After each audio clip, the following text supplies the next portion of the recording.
All right. So we are now in Germany, in Baden, correct? In Austria. In Austria? Yeah, In Baden, Austria. Baden is in Germany, Baden is in Austria. Ah, I didn't know. All right. Yeah. So we play against Van der Wiel. We John played Van der. against Van der Wiel, and John was between the first 3 or 5 Dutch grandmasters in that time. He was a very dangerous opponent because he played very well tactically also. And in this game, we don't have the nice surprise that we had against Schulman. I mean, White controlled the game and he played very well also. So we have a very unusual game and very nice one. So we have the main line from Paulsen, and after knight c3, it is the old line with knight c3. The modern continuation was the bishop d3, but okay, up knight c3 is also very good, you know. Now queen c7, and after f4, he shows already that he wants to play very active. I mean, very active position, very tactical one. Okay, so we agreed, and I accepted the invitation. Okay, yeah. So bishop d3, bishop b7, queen f3, knight c6 first. So we are moving first the queen side, and later on we'll have the normal position after knight f6, bishop e7, and so on. You know, the later on. So okay, after knight c6, he played bishop e3, knight f6, g4. Now it is the first important moment because here probably black could could take in d4, and play d5. But it's not clear at all, you know, because after knight takes d4, bishop takes d4, d5. Yes. He can play e5, and white is clearly better, or he can even play probably g5. And after g5, you can take in e4, of course, but white has the initiative, you know, he has all the pieces in center, and he controls the position, you know. I mean, you have to move later on the bishop from f8. He is, I mean, he has the control of the central squares and has a small edge in any position, you know. So it's better to play a little bit more quiet with d6 instead of d5, you see. So after g4, you could take immediately, or you could play d5 immediately. You know, that was the reason where the position was complicated. Okay, after g4, d5, d6, g5, knight d7. Okay, we have the normal position what white could play very quickly, g4, g5, and it seems that he is better because he has more space, you know, and you have some problems with your king. But finally, after castle, the game will be very tactical because in the next moves, we can see that black doesn't castle anymore, you know. We play with the king in e8. The king stays in e8, and the game will be very sharp, very, very sharp, you see. And after knight c5, king b1, he waits. Why you didn't castle, just to move Because faster with that? you'll see, I tried to play very tactically, you know, on the queen side against his king, and demonstrate that black has, you know, a very good game, even so, after I gave him the initiative on the king side.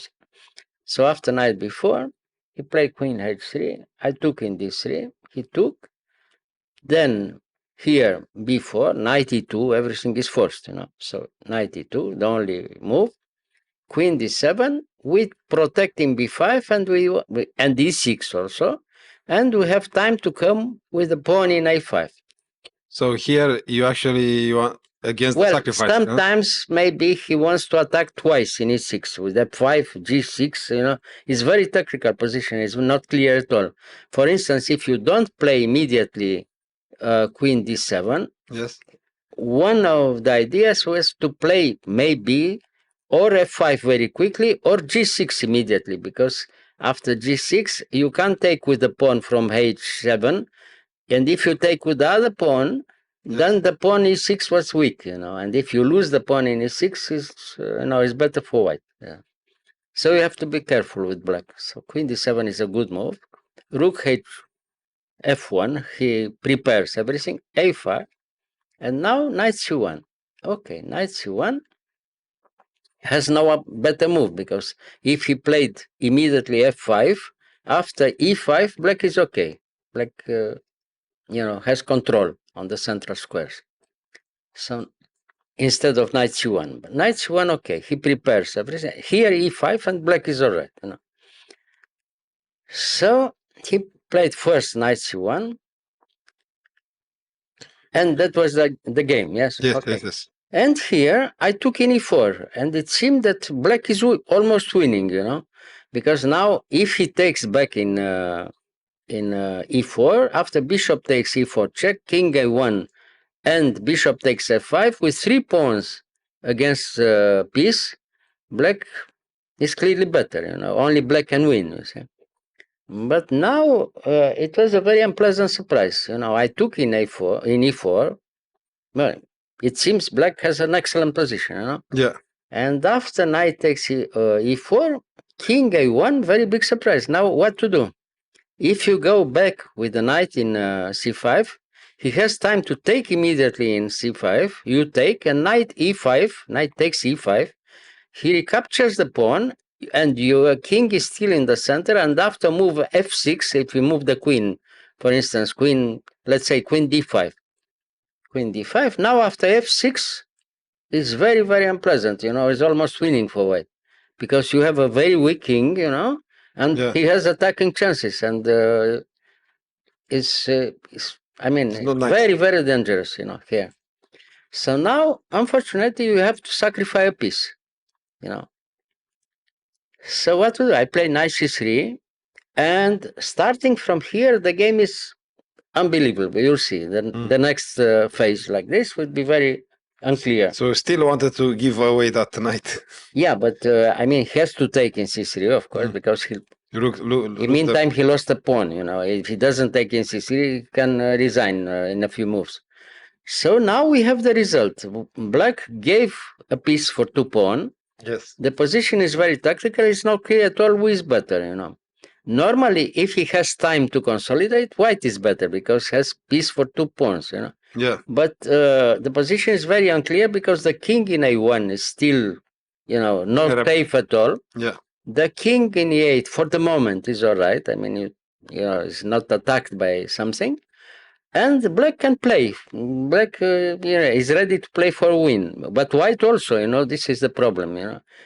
Both players play to try to win here. Yeah. So, okay, so it will be, but therefore it will be very interesting. Knight e2, rook c8, rook c1, of course, and c2. Okay. So, for the moment, the pawn in c2 is safe because he can't be attacked anymore very quickly. Maybe it was better to play already here knight e1, but he didn't like the idea to. Knight e1 is a little bit too passive. If you don't win immediately the pawn from c2, yeah, you lack the coordination. It's not good. The white pieces are not very well coordinated. yes. So knight e2, it seems is very good. Even if you don't attack quickly the pawn from c2. Yeah. So now, okay, d5, and we have this crazy position where it's not clear at all what happens, who is better. So after d5, knight f3, he attacks immediately something, you see. He prepares the next moves. Knight f3, bishop d6, of course, no. And now queen h4. He gives you the move. Now you can't take in f5. If you take in f5, it's very unclear. After knight d4, for instance, And white comes very quickly again. Knight d4, queen back to d7, knight f5. If he arrives with the knight in f5, again, the attacking chance is very big for white. White is clearly better. So you have to be very careful. Queen b5 is a good move. And now the second surprise, bishop, knight d4. White wants to open the game at any cost. His best chance, of course. No? And now I took in d3. I didn't take the knight. I took the pawn. So I took the pawn. I defended the pawn from c2. And again, the position is completely crazy. You'll see. Now, starting from here again, he tries to open maximum the position by playing finally the move g6 and then f6. Even if he gives the piece back in d4 somehow, or the bishop from e3. Only to But expose to the open the game, to Yeah. expose your king, So g6, okay. So after d6, you have to take. He took in f7 check. Now the best move is king d7, because if you take in f7, he has a check in h5, or he can play first f6, But after queen h6 check, h5 check, and when you move the king, then he plays f6 check, and not clear at all what happens. Probably white is better even there, because if he can give you a good check, you are almost lost already, with black.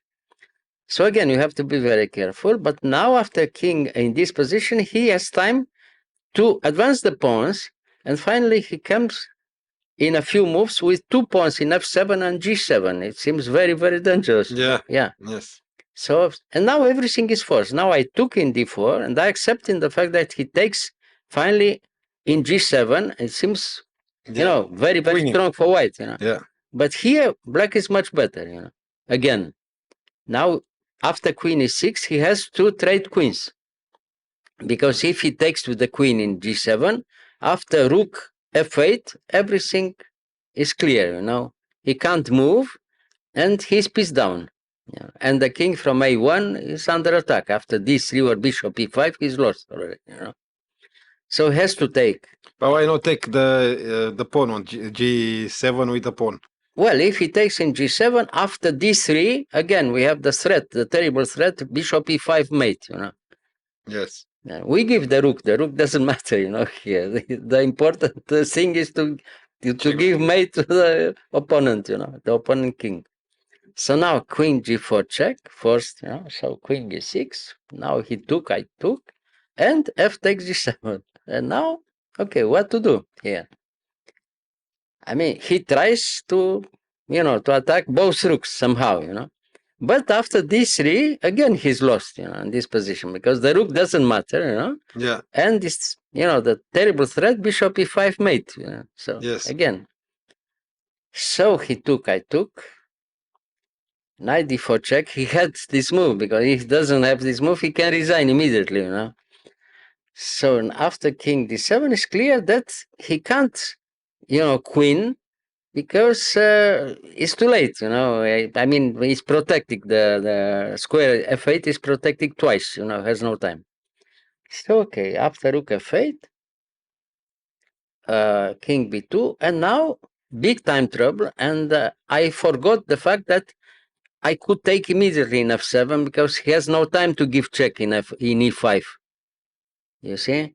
If he gives check in e5, I retake in e5 with check, and it's finished, And he loses. So I didn't take immediately in f7, terrible time trouble, and I played first bishop a6. But fortunately, black wins, even here, because the pawns are much too strong. The pawn d3, c2 are terrible, you can't do anything.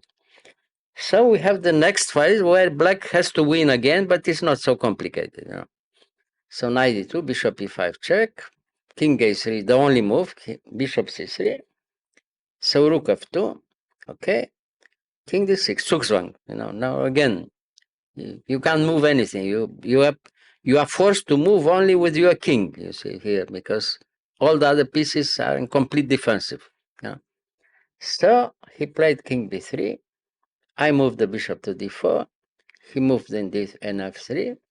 Check in b8, king a4, and now after this check, he has to move back. Well, it's unbelievable that he's not mated. If he took in a5, he's mate after bishop c3, mate. If he took in a5, but finally bishop c3 mate. Okay. Yeah, but now here, fortunately for him, he had still king a3, and now bishop back will go back. I mean, controlling the square f8. And now king d7. Now again, he's protected twice in f8. He can't, move the pawn. And the attack continues. I mean, he has to play knight b3, the only move. Bishop f8. Now everything is safe. We controlling all the squares, and we want to play the first move, a4, and then bishop g7 mate, in some positions. So, of course, the position is desperate for white. He resigned here. He resigned, yes. But the game was very, very, very complicated Yeah. and very, Very sharp. very sharp. Yes, of course. Very unusual, but it happened. As I told you, in Sicilian, everything is possible. You know, Many you sacrifices. yeah, many sacrifices. You can also get mated very quickly in any Sicilian, but sometimes you have the possibility to win like this with black. You know, but very, very complicated game. Yeah, yeah. Very unusual. True. The best game of the tournament, beauty prize. You know, This one. yeah. Right. Thank you, Mr. Gheorghiu. You're welcome.